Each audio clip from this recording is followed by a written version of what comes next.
नमस्कार दोस्तों, amazing story में आप लोगों का स्वागत है। आज मैं आप लोगों के लिए कृष्ण ने सरस्वती पूजा शुरू किया था, उसके बारे में बताती हूँ। बसंत पंचमी का दिन विद्या की अभिलाषा रखने वाले व्यक्ति के लिए बहुत महत्वपूर्ण होता है।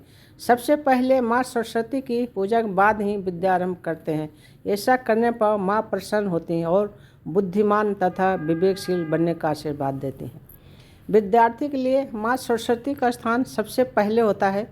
बसंत पंचमी पर देवी सरस्वती की पूजा करने से पीछे पौराणिक कथाओं हैं। इसके सबसे पहले पूजा श्री कृष्ण और ब्रह्मा जी ने की थी।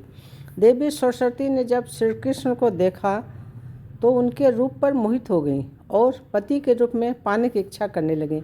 भगवान कृष्ण को इस बात का पता चलने पर उन्होंने कहा कि वो राधा के प्रति समर्पित हैं, परंतु सरस्वती को प्रसन्न करने के लिए उन्होंने वरदान दिया कि प्रत्येक विद्या की इच्छा रखने वाला माघ मास के शुक्ल पक्षी को आपकी पूजा करेगा, शुक्ल पंचमी को आपकी पूजा करेगा। यह वरदान देने के बाद स्वयं श्री कृष्ण ने पहले देवी की पूजा की।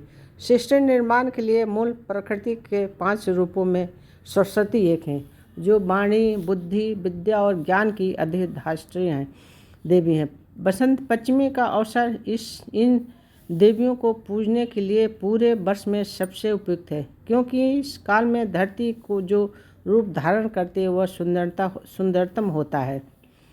सृष्टि के सृजनकर्ता ब्रह्मा जी ने जब धरती को मूक और नीरस देखा तो अपने कमंडल से जल लेकर छिटका दिया। इससे सारी धरा हरी भरी हो गई, एक हरियाली से छातित हो गई। पर साथ ही देवी सरस्वती का उद्भव हुआ, जिसे ब्रह्मा जी ने आदेश दिया कि वीणा व पुस्तक से सृष्टि को अलौकिक करें।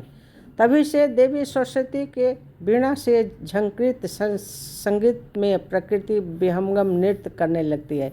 देवी के ज्ञान का प्रकाश पूरी धरा को प्रकाशमान करता है। जिस तरह सारे देवों